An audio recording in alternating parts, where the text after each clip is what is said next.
Hello बच्चों, let's read the question. The question is a current loop carrying a current of 7.5 ampere is in the shape of a right triangle with side 30, 40 and 50 centimeter. The loop is in a uniform magnetic field of magnitude 120 millitesla whose direction is parallel to the current in the 50 centimeter side of the loop. Find the magnitude of A. सबसे पहले तो हमें निकालना magnetic dipole moment of the loop and b part में हमको निकालना है torque of the loop. ठीक है, तो इस क्वेश्चन को सॉल्व करने के लिए हमारा जो की कॉन्सेप्ट रहेगा वो हमारा क्या रहेगा. हम जानते हैं कि जब भी हम किसी लूप को रखेंगे मैग्नेटिक फील्ड में तो जो मैग्नेटिक मूवमेंट आता है उसका म्यू, उसकी वैल्यू हमारे पास आती है करंट इनटू एरिया के, जहां पर आई करंट है और ए हमारा क्या हो जाता है, एरिया हो जाता है. अब हमें क्या दे रखा है, राइट एंगल ट्रायंगल दे रखा है. इस तरह से होगा राइट एंगल ट्रायंगल. ठीक है, दो साइड दे रखी हैं, एक 50 है, फिर 40 है और 30 है. ठीक है, तो ये हमने 30 मान ली, ये हमने 40 मान ली. 50 वाली सबसे बड़ी साइड होगी, ये वाला एंगल जो होगा वो क्या होगा, 90 डिग्री होगा क्योंकि राइट ट्रायंगल है हमारे पास. और हमें बोल रखा है कि जो मैग्नेटिक फील्ड है उसकी डायरेक्शन जो है वो करंट की डायरेक्शन के पैरेलल है. जो 50 सेंटीमीटर वाली जो साइड है उसमें फ्लो हो रही है, तो करंट इस वाली डायरेक्शन में होगा मतलब. ठीक है, इस तरह से. अब देखिए म्यू तो हमारे पास आ जाएगा आई इंटू ए करने से, और टॉर्क हमें जो निकालना है, टॉर्क हमारा होता है म्यू बी साइन थीटा के बराबर.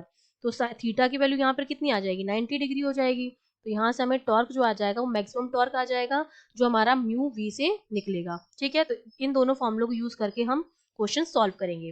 तो देखिए सबसे पहले पार्ट में तो हमको सॉल्व करना है मैग्नेटिक डायपोल मोमेंट जो कि हमारा म्यू होता है.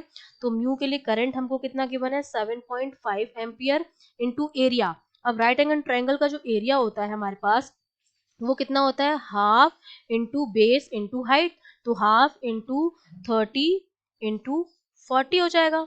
ठीक है, सेंटीमीटर में इतना एरिया हो जाएगा.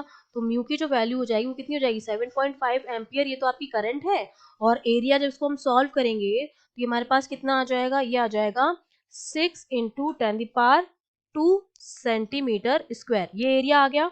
इसको जब हम फर्दर सॉल्व करेंगे तो ये हमारे पास आ जाएगा इंटू 10⁻² सेंटीमीटर स्क्वायर.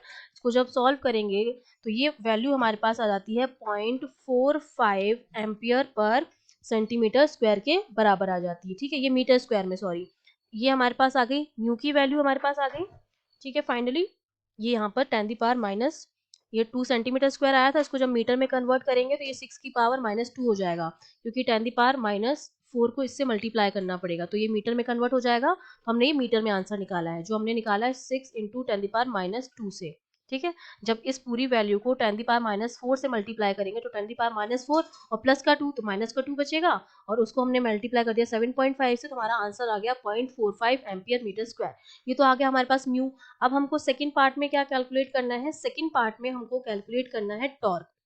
तो टॉर्क हमारा कितना आ जाएगा, म्यू की वैल्यू हमने कितनी निकाली, 0.45 इंटू मैग्नीट्यूड कितना दे रखा है मैग्नेटिक फील्ड का, 120 इंटू मिली टेस्ला है, तो 10⁻³ हो जाएगा. मिली टेस्ला है तो -3 टेस्ला हो जाएगा हमारे पास. और साइन जो है वो 90 है, और साइन 90 हमारा क्या होता है, 1 होता है, तो इसकी वैल्यू तो हमारे पास 1 हो जाएगी. तो टाउ जो आ जाएगा इसको सॉल्व करने पर वो हमारे पास कितना आ जाएगा, 54 इंटू 10⁻³ जिसको मैं क्या लिख सकती हूँ, 5.4 इंटू 10⁻² न्यूटन मीटर. ठीक है, ये हमारे पास क्या आ गया है, टॉर्क की वैल्यू आ गई है. तो हमें दो चीजें कैलकुलेट करनी थी, हमने दोनों चीजें कैलकुलेट कर दी हैं.